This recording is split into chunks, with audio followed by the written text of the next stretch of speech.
we can't touch the table. So we got our first guest on the podcast interview type of thing. Paulse, got anything to say to start it off with? Maybe some inspirational words for the youth if they're watching this? Always blowing a pie. Always blowing a pie. That's wise words from a wise man right there. So there's a few questions I've wanted to ask you for a while. Have you enjoyed teaching? Is it one of the best things you've done? It's not number one anymore. It's probably number two now. It was number one when, I'm not sure whether you can remember the interaction that Zach and I had. It was not the best, but I actually had fun because I think the interaction that Zach and I had, for example, came from a good place. But the reason why teaching is number two now is because today the interaction that I have with students in most cases don't come from a good place. So teaching is not number one anymore. What is number one is actually coming home and spending time with my family. That's number one. Number one also because we get our grandchildren down here, and I drive up 500 kilometers to go and get them so we can spend a week and a bit together, and I really enjoy that. Just seeing them grow up and interacting with their opa and oma. So that's number one for me. Number two, teaching. And number three would be DIY. I like doing stuff. I muck it up, but I like doing stuff. That would be my 1, 2, and 3. Another one was, do you have any best memories from when I was a year 9 to when I was to year 13? I know I didn't know you from when I was about year 9 to 12 or 11, but year 13 me and you were pretty close. Was there any good memories that you had either in our business class that we had or just outside of the class? You may not know, but I think I'm probably your number 3 fan, Little Hug fan. I played your music a lot. Actually, and a lot of people might have said that I was kind of making fun of the music. I wasn't making fun of your music. I was actually, remember we were talking about some business idea? I think you were year 11 or year 12. Some business idea, making t-shirts. I was actually serious about this thing because I really like to see young people excel in what they like, what's their passion. Because school sucks for most of the time. So if you have something that you can make school suck less, then do that. So even though you may have thought that I didn't know you, every time you walk past, it's I better go and make sure that I go and listen to the dude's music. So I actually, I asked a lot of students, so what's he up to? What's he doing? And they would give me some stuff about, there's some collaboration with whoever is happening. And I would go and I said, it's not on Spotify. In later years, when you were in business class, when you shared some stuff with me, I actually really like that. Because one of the first things that I did after you've shared it with me, and I'm not sure whether that was the best thing to do, whether you would have approved of it, but I didn't care, is I would share the stuff with my son. And I would send it to him and say, Dad, this is cool. We have to do something. It's get him down to San Fran or get him down to... I said, you don't do that. He swears way too much. People are probably not ready for that kind of stuff. But the music that you did, I really, if I had more knowledge of how to support someone in the music world, I would have done that. But I don't have the skills. I don't have the resources. Simply don't have the know-how. And for that reason, I couldn't really help, but I just tried to support as much as possible. So I enjoyed it every minute of when you were not in class. It's damn, my number one fan is, or I was your number one fan, but anyway, he's not in class. It was actually quite sad when you're just oh no, bloody well. I'm kind of happy that he's not in class because now he can't show off his beard or something like that. Hey, it's crazy as well because I actually do prefer. When I feel like listening back to my own music, I actually do prefer to listen to my older stuff. I feel like the music I make nowadays, or within the last year and a half to a year, it's sort of, I've sort of like adapted to how the other music sounds this generation. 2.5, 3 years ago, I was just doing my own thing with the auto tune, offering to do songs with other people who were singers, like females especially. But nowadays, I've sort of focused to like the straight rap without having any like melodic breakdowns or anything like that. I have been trying to get back into that, to be honest, especially the auto tune stuff, because I do enjoy it. The microphone is pretty good, I'm sure, but what's stopping you from getting into it? I don't know. That's what I mean. Like It was really weird because all of a sudden I just stopped. I stopped all the auto tune like singing stuff, and I just went straight to the rapping stuff. Like I slowly developed myself to just do straight rap. Maybe it's because of what I was either listening to at that point in time or what I was seeing other people make. And I didn't feel like my music fit into the genre. But honestly, if my music wasn't fitting into the genre, that's what I should have stayed doing, because it wouldn't be anything like anyone else's. But yeah, I have got a lot more auto-tune type singing breakdown music coming, so it's Have you thought of relocating, for example, to a place like Wellington, where the Wellington music scene is massive. The Wellington opportunities for young artists to go and do this stuff is just massive. Yvonne and I, we go down to Wellington quite a lot to support Spiral, one of Sean's bands. The other band is Slowburn, so we go down to support them as well. Two different genres. One is playing rock music, indie rock. The other band is playing an emo style stuff. But one of the things that some of the musicians that I speak to say quite often is stay true to yourself. So if your genre is what you wanna, doesn't matter what other people say. I mean, when Lord came out the first time, I said, "What the hell is this?" What? She stayed true to herself. She's making some new stuff. It doesn't sound like the old stuff, but someone said that she's staying true to herself, and I think that's pretty important for young people to break into the music scene or whatever scene it is.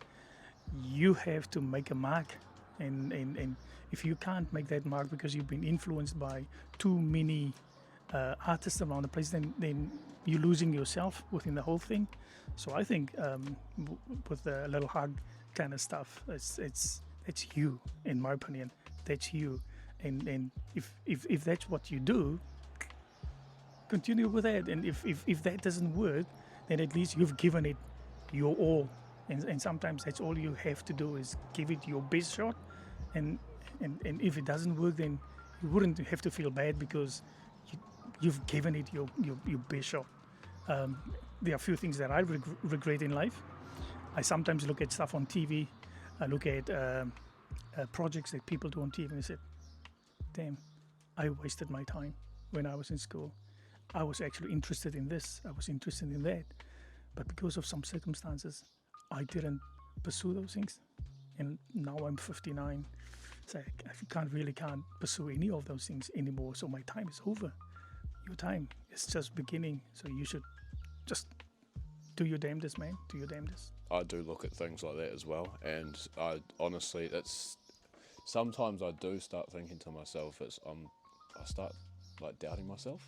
I'll be like, damn, maybe I've left it a little bit too late, or maybe I haven't worked hard enough in it to actually see the right momentum. But the only reason I think that is because I see my numbers fall quicker than they rise.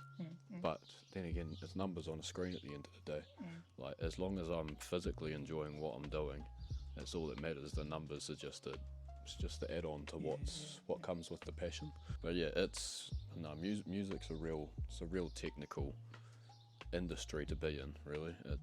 It's either people enjoy your music and stream it, but then when you don't release for a while, it just drops completely down, which is the lane I'm in, or your music just goes crazy on other apps like TikTok, Instagram, all them, which is based the whole way around the world, which is where most artists my age that's where they start rising up through the charts and things like that. But yeah, it's all about like people think it's what the song sounds like that you've made, but it's really not. It's about how you promote it. I would say promoting is about 80% of music, and it would be about 20% of talent. If you know how to promote your stuff with decent following on social media, you can pretty much do anything. Social media is it is the most powerful platform in the world. I do agree with people that say that as well. I do agree with it. You guys have, to your advantage or to your benefit, all the very new platforms that you guys can get yourself promoted on. And as long as you don't have grey in your beard, because they look at you as some weirdo if you have, like old as myself with a lot of wrinkles, you don't have that yet. You don't have grey yet. So you appeal to a much wider audience that you don't even, in most cases, you don't even know. So tapping into the current social media platforms is just so important for you guys. Marketing yourself in the best way possible and consistently without, I mean, like you just said, it's about 80% of what you do and 20% talent kind of thing. So the 80% is when you get up in the mornings, promote yourself. You can't, and there's something that I've said in class quite a few times. It's like, if you put yourself on social media, your product on social media in some ways, like who's monitoring it? How often do you monitor these whatever you've put on the platform? So if you can't do it yourself, get someone to do it, but someone has to do it. So 80% of the time you have to make sure that you do that 80%, 100% of the time. So just making sure that you put yourself out there as much as possible, because you, Zach, and Michael, and your friend circle, before long you will not be so young anymore. It only takes 15 years, man. If I can subtract 15 years from my age, I was still playing football at school 15 years ago. Now I don't even watch it anymore because it's painful to watch. Yeah, it's our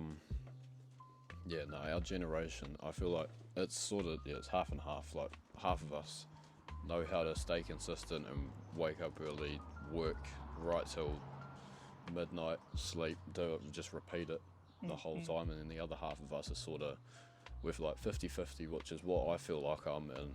Like I'm 50% into doing what I would be doing if I wasn't doing music, and also doing music and doing the things that I usually would if I wasn't doing music on the side. So I feel like that's the half that I'm in. But 2025, I'm going to try and persuade myself to the other side. That it goes by that old saying that new year, new me. I don't abide by that, but yeah, no, it's literally just how you feel. It's how you feel and what you want to do. If you don't like want it, then just, it's easy to not stay consistent. Like it's real easy to be lazy. It's about waking up early and just working till the night, waking up and repeating it just until you get some sort of traction. That's where it starts to all kick off. But another question I had to ask you is, if you weren't doing teaching, what would you have been doing? It's actually funny you should ask that question, because my son was here over the Christmas period, and we were talking about this. Because of job reservation back in South Africa, in the time that I grew up, I really wanted to be what's termed over there a health inspector. It's someone who goes into abattoirs and checks the food processing standards and hygiene. Someone who goes into shops and check that there aren't expiry food on the shelves and the meat's not off and those kind of things. I wanted to be someone like that. But at the time, there was only in the Western Cape, the University of Cape Town was the only university offering that course. And because of the politics, I wasn't allowed to go there. So I would have been a health inspector if I had the opportunity to be one. Because I really loved, when I was in high school, I really loved mathematics, and biology. Those are my two main subjects that I really liked. And I ended up being a business teacher because I had to do something. So I followed my brother's footsteps, my elder brother's footsteps, because he was a business teacher or accounting teacher, and I became an accounting, commerce and business studies economics teacher. So for many years, I missed an opportunity. The universities and everything in the country, South Africa, changed. Could go there, but I still didn't, because now I'm stuck in teaching. And I'm not saying that I never liked or loved teaching. There was a period of immense love for the subject, because it's a vocation, and I really wanted to make that my vocation and not be one of those people who said, no, I'm just teaching because I couldn't do anything else, kind of thing. So but I would have been an inspector of some sort, health inspector, food standards person. I'm not sure what it's called in New Zealand, but I would have been that person. The second job that I would have loved to do is journalism. I was okay, but my Afrikaans was a lot better than my English at the time, and I didn't develop my English language ability as much as I developed my Afrikaans speaking ability. So I was pretty much, because I grew up Afrikaans, I was pretty good in the subject and was pretty good in the language as well. That probably would have stopped me from becoming a journalist, because you have to be able to do things in at least two mediums, and I wasn't at the time. I wasn't able to do that. Just want to go back to something that you said earlier. I'm reading Phil Collins's book, Not Dead Yet. It's an autobiography, and in it he said something that I knew for years now, is that he was a very hard worker. He had an 8-hour day, so he would go to bed and get up tomorrow morning at whatever time. So let's say from 8 till 5 or 9 till 5. That would be, so if his creative ability didn't just come out of oh yeah, I'm sitting in bed and I got an idea. No, his creative ability came from actually sitting down and actually making an effort to develop music, because he said he can't read music, and that put him on the back foot, because he couldn't eloquently discuss music stuff with Quincy Jones or with whoever was a fantastic musician. But because he couldn't read music, that gave him the freedom to do some of the stuff that he did. But he had to develop the skill to do those things because of his inability to read and understand music. And in his own way, he had to write the scores and some kind of a music language that he could understand and some other people could understand to execute what his vision was for music. But he had to work at it. And he decided that he's going to have a 9-hour, 8-hour day to do that. And when he's done at the end of his day, doesn't mean he's not finished working, but at least he gave everything a go and say, hey, for the 8 hours today, what have I done? So not the other people who buy music from whoever, a music writer or a composer from whatever, who can't perform his own music. They buy the music and they perform the music, make money. Every single cent that he made came from his own ability and his own creative abilities. So work hard and you'll get there. That's the type of thing I try to live by as well. It's not about who you are, it's about how you make yourself look around other people, because it's the people around you that really push your who you are. It's because I mean we're only one person at the end of the day. We can't push ourselves to make it look like we're better than all of these millions. So it's about the people around you that make you who you are, pretty much. I bet you there'll be a lot of people from Pehu watching this as well, so if you've got anything to say, comment it down below. I'll send him the responses. And do you have anything to say to the people at Pehu if they're watching this? Go Pehu. That's going to wrap it up today. This has been Paulse and me. This is a new thing that I'm going to start doing. So it's going to be public pranks, interviews, Q&As, everything like that, what I'm going to be starting to do and try to stay consistent with it. So thanks for being on this Paulse. My pleasure. And we will see you another time. Thanks for inviting me. All good.